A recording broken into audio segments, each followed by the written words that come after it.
Casual family, welcome to CWCD for April 29th, 2025. And tonight, we've got a great topic that I want you guys to lock in on. This is the Casual Wrestling Conversation Daily, where every single day we bring one topic to the table and open up for real, unfiltered conversation. But let me say this loud and clear.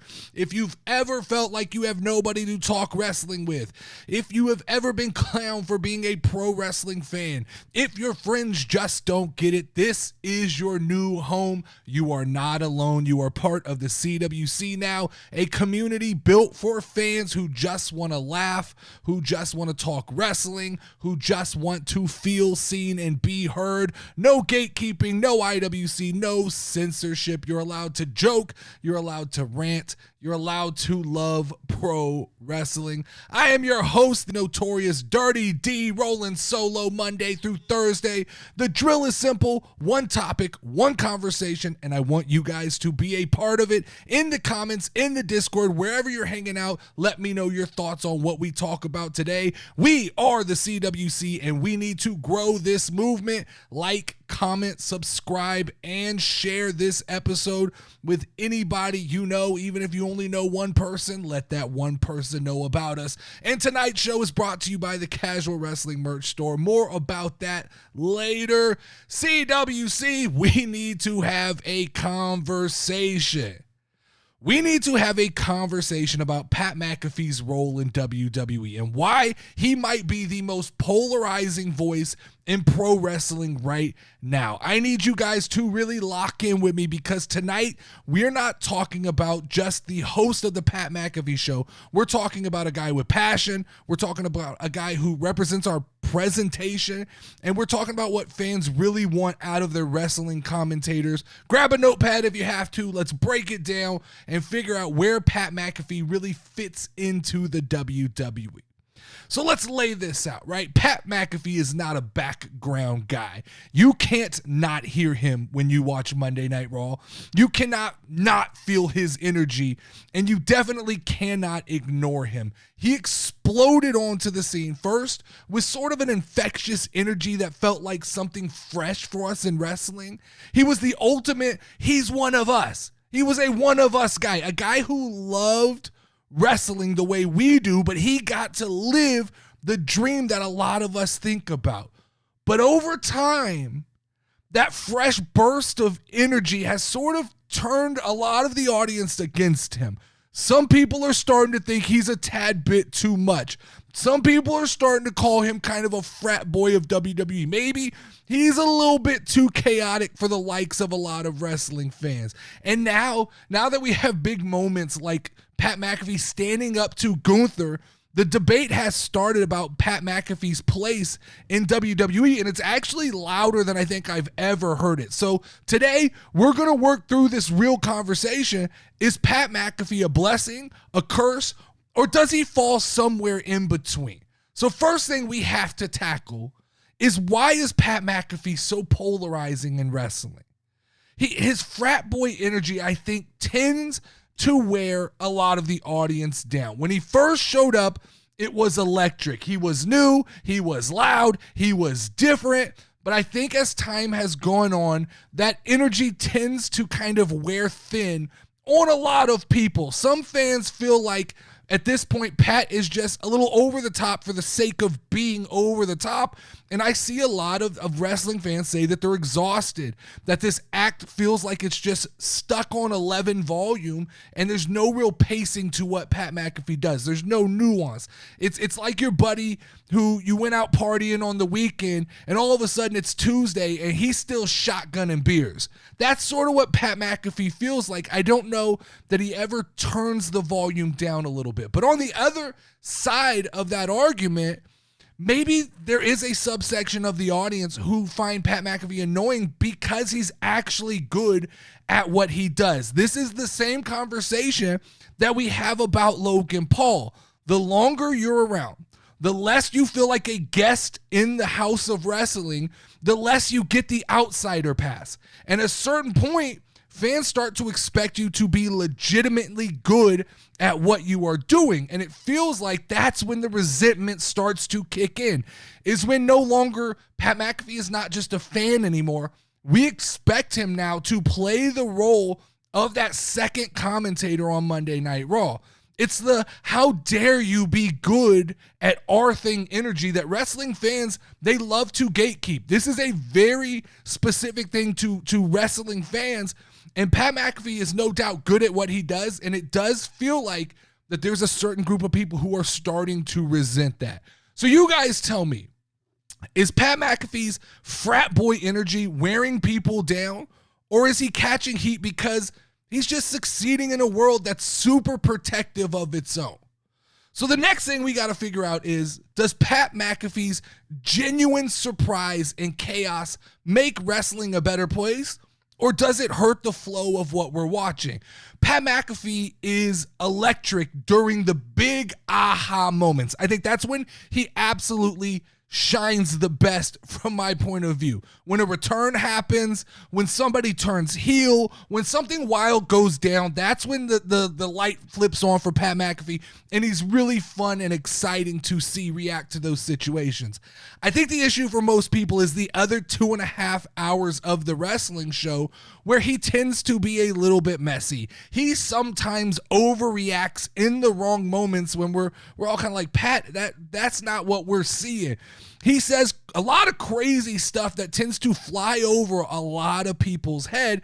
And I do feel like Pat McAfee tends to act like a dumb guy when he's actually a very, very intelligent person. But the counter argument to this is the wildness is the point. The kind of out of control Pat McAfee is what makes wrestling feel different. He's not Michael Cole. He's not Corey Graves. He's not Jerry the King Lawler. He's every man.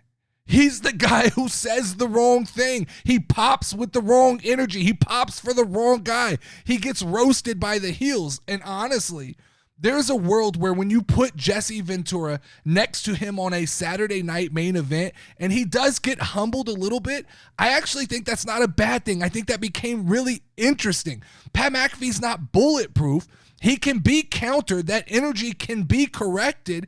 And it actually, I think, makes him more valuable to a commentary team. I think that Pat McAfee, if placed correctly with a smart-ass heel commentator next to him, like a modern-day Bobby kind of Heenan versus Gorilla Monsoon dynamic, Pat could be, his energy could be tamed in a way that would feel fun and feel kind of fresh on a week-to-week basis. He needs somebody to push back against him and make him feel just a tad bit uncomfortable. We need a Joker and Batman dynamic when Pat McAfee is at the table. So what do you guys think? Does Pat's chaos ruin the experience for you? Or is this wild energy what wrestling commentary needs to be in 2025? So the third thing we have to address is Pat's influence making Michael Cole better or worse at his job. Because before Pat McAfee showed up, Michael Cole was the ultimate straight-laced commentator, right? Called it right down the middle, told the story clean, played it serious when it needed to be serious. But now it feels like Michael Cole has shifted into a very casual and comfortable line of commentating when it comes to Monday Night Raw. And I think it's starting to wear on people that we get this constant gushing and bro love from Pat McAfee and Michael Cole, where one tells the other how great they are, then the other tells the other how great they are, because Pat McAfee breaks character all the time to praise Cole, and Michael Cole soaks it all in. And then later in the show, the situation flips around and Michael Cole tells Pat McAfee how great he is, and Pat soaks it all in. It tends to get a tad bit cringy. It's like if you were in a business meeting and all of a sudden your coworker and your boss just start hugging in the middle of a serious meeting. You'd be like, hey bro, focus. We got a job to do here and we don't need you guys agreeing on everything. It would be okay if Pat and Michael Cole argued a tad bit more. But there is the reality that Pat McAfee has freed up Michael Cole a little bit, and maybe Pat reminded what what wrestling was supposed to feel like and supposed to be, and that is it's fun. And it looks like for the first time in a long time, Michael Cole is having fun. He's not treating wrestling like a Fox News broadcast. He's treating wrestling like an event he is there to enjoy. And honestly, Michael Cole might be doing some of his best emotional commentary of his career right now. Now, I get that some people like it called right down the middle, but there are some fans who want their announcers to be invested in the story, and it feels like Pat McAfee has really given Michael Cole the space to loosen and open up. So yeah, Cole's not a nerd anymore, but maybe Michael Cole actually finally feels human and he's enjoying what he's doing. Maybe we dislike that Cole and Pat are biased, but maybe we dislike that because we ourselves are so biased when it comes to who and what we like in wrestling that we don't want to hear people with different opinions, and that tends to border a lot on what bothers the IWC. So does Pat McAfee actually hurt Michael Cole's legacy, or did he help unlock a version of Michael Cole that's better for today's style of wrestling? Now, a quick wrap up, we got to talk about Pat stepping up to Gunther. Because at the Rumble a couple years ago, we saw Pat McAfee get into the ring with Omos and nope out like a coward. Which honestly, that made sense to me. That was the way a commentator should react when they see a larger-than-life wrestler. But now, all of a sudden, Pat McAfee is chest to chest with Gunther, like Pat McAfee hulked up and became Brock Lesnar 2.0. It's inconsistent to me to have 1 week or 1 year Pat McAfee kind of feel cowardly like a commentator, then all of a sudden he's standing chest to chest with Gunther. It feels to me like WWE needed a big spot and they called on Pat McAfee to be a sacrificial lamb, and Gunther needs an injection in the arm because after losing the title to Jey Uso, they don't want Gunther to lose momentum. So it's just kind of a weird angle that WWE chose to go with. Now, I think that we all kind of know where this is going. My boy Mike said this in the Discord yesterday, but this feels like this is a layup for the return of Goldberg in his kind of farewell match against Gunther. And so I don't think anybody's buying at this point that Pat McAfee's going to square up and one-on-one fight Gunther, a guy who practically tried to off Jimmy Uso. So there's some nuance there we'll have to pay attention to, but maybe it does make sense. Maybe I'm overanalyzing. Pat's a cocky son of a bitch, right? He is an overconfident person. Pat's the guy who forgets that he punted balls for a living. And in wrestling, the irrational confidence is what makes wrestling entertaining and is what makes it better than realism. And I complain all the time about too much realism in wrestling. So all of a sudden, here we go. This is a kind of suspended belief moment. Maybe I just need to learn to go with it, because Pat's the guy in the friend group. We all have had this guy who just thinks he's invincible, the guy who thinks he could fight anybody. Maybe that's what this story's supposed to be. And I will say that the White Knights of the IWC probably actually like this story, because the IWC loves when like someone stands up for the little nerdy guy. That seems to be the stories they connect with the most. So maybe the little nerdy guy being Michael Cole and Pat McAfee standing up, maybe the IWC will eat this shit up. So here's a question. Was Pat standing up to Gunther a booking fail, or is it the perfect kind of encapsulation of why some people love him and why some people can't stand him?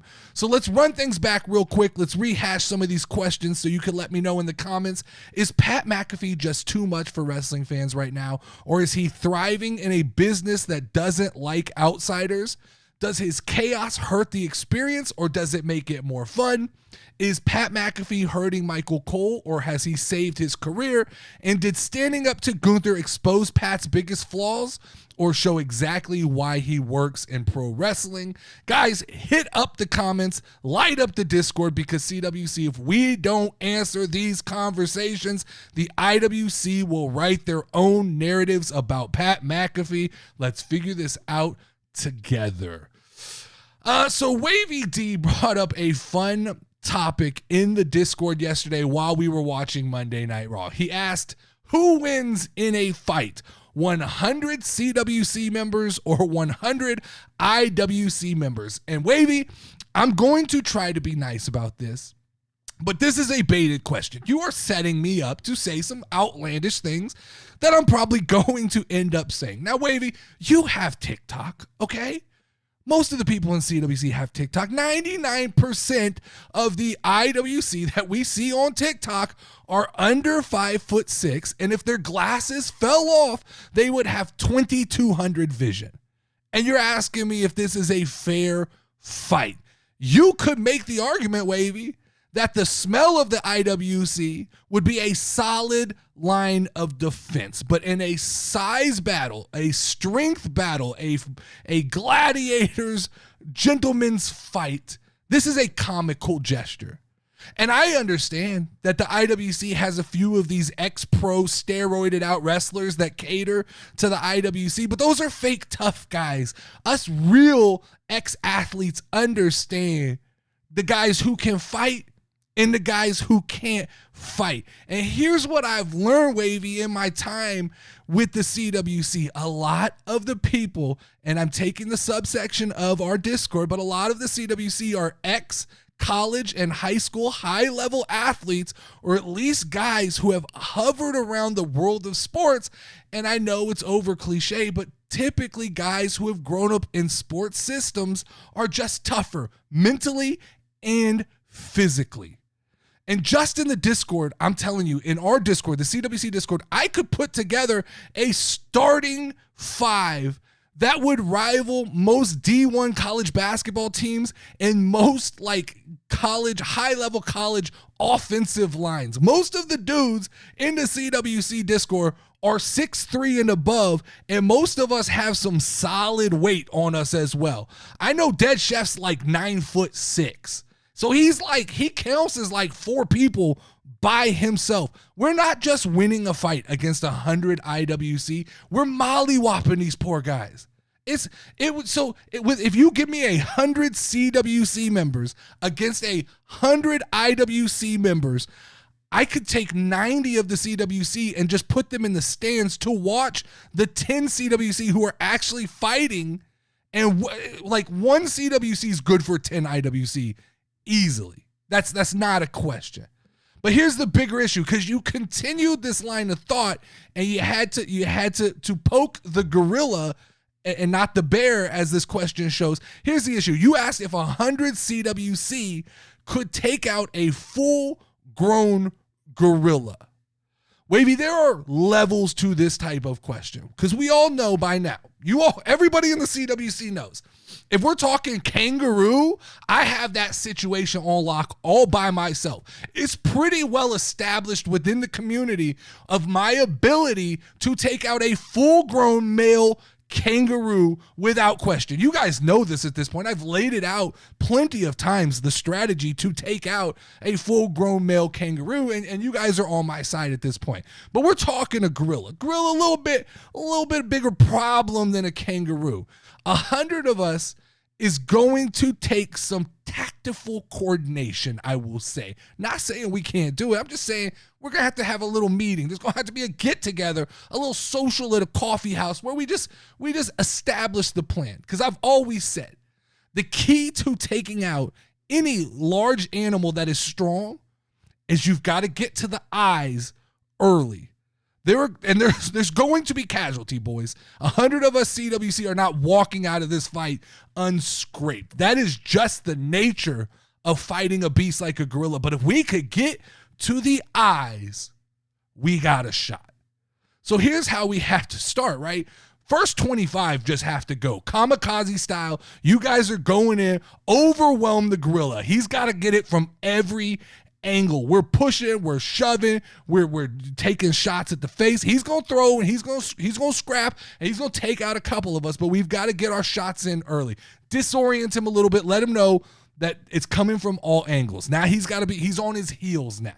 We get him on his heels, we start to gain an advantage. Then we're gonna have to get at least 2 or 3 of the CWC that are feeling a little nasty to get down there and just start kicking this dude in his nuts over and over. Just keep nut kicking this dude over and over.